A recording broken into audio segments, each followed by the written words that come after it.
Bonjour à tous, merci d'être venus si nombreux aujourd'hui pour ce podcast particulier qui va traiter d'un sujet important, le texte argumentatif.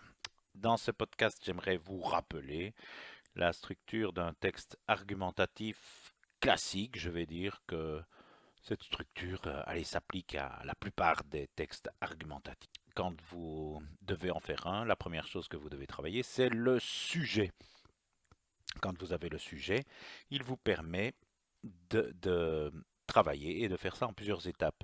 Le thème, les limites, je vais dire, de ce thème et la structure que pourra prendre votre texte. Le thème, c'est bien sûr important de bien le comprendre. Un sujet comme la phobie peut-elle être considérée comme l'activation suprême des stimulus de la vie? Vous comprenez tout de suite qu'il s'agit de bien maîtriser certains termes de ce sujet. Euh, Parallèlement, je ne sais pas, la vie d'Albert Camus, des pastels, le cadre de la philosophie existentialiste vous engage bien sûr à comprendre la philosophie d'Albert Camus. Comprendre les limites du sujet, c'est être capable d'amener le contexte de production à votre travail. Si on vous demande en tant que jeune citoyen, pensez-vous que blablabla, voilà, on place dans le sujet les limites même à ne pas dépasser. On vous propose souvent la problématique du genre par rapport à l'actualité ou que sais-je, à l'approche de tel événement, etc., etc. Et donc, on place une limite au sujet de la même façon que un sujet du type en quoi la lecture est-elle un formidable apprentissage de la vie ne se limite pas à montrer les avantages de la lecture. Alors, le texte argumentatif, évidemment, implique une structure. Je vais vous en proposer une, mais il est évident que quelles sont les causes et conséquences du réchauffement climatique ne se traite pas de la même façon que qui est votre professeur préféré et pourquoi. Euh, D'un côté, vous allez dire toutes mes qualités, de l'autre, vous allez probablement choisir le plan problème, cause, solution.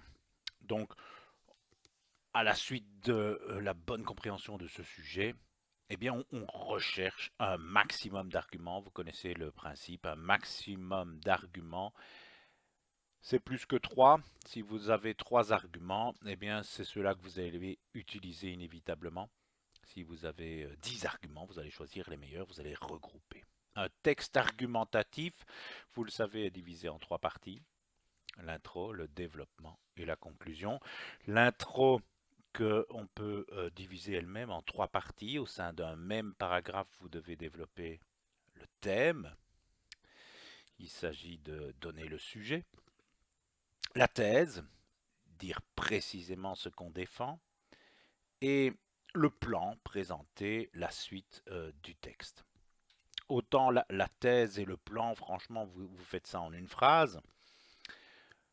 Euh, Autant vous comprenez dès lors que c'est le thème qui prend toute la partie de l'introduction, 80% de l'intro, c'est présenter le thème, c'est l'accroche, c'est accrocher autour de ce thème avec la première phrase qui compte évidemment du type une phrase qui a du punch, comme je dis, une phrase punchy, pour laquelle on va éviter de nos jours, ou pire, au jour d'aujourd'hui, etc., etc.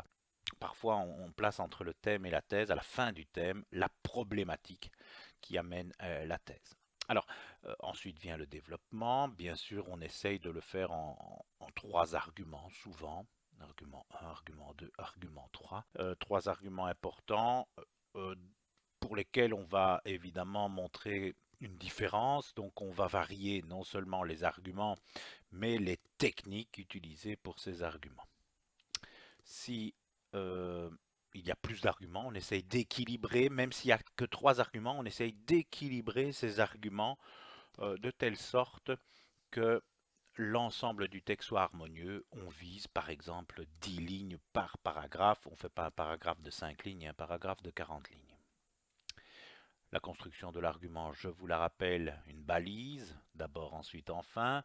N'oubliez pas que ça ne doit pas être nécessairement le premier mot de la strophe et qu'on peut très bien envisager de déplacer cette balise. N'oubliez pas non plus que premièrement, deuxièmement, troisièmement, c'est un peu lourd, surtout sur un texte assez court. Ensuite vient l'argument, n'hésitez pas à le souligner. L'explication de cet argument prend toute la place de ce paragraphe, avec, pourquoi pas, à la fin de ce paragraphe, un rappel de l'argument. La conclusion, dernier paragraphe, le 5e par conséquent, se compose également de plusieurs parties. Le rappel de la thèse, le rappel des arguments, on le fait d'ailleurs en utilisant d'autres termes, et lorsqu'on rappelle la thèse, c'est exactement le même principe que quand on place les arguments. N'oubliez pas qu'il faut se montrer convaincu, hein. On finit bien sûr sur une ouverture, ouverture à soi, ouverture à l'autre, ouverture du sujet, on élargit le débat.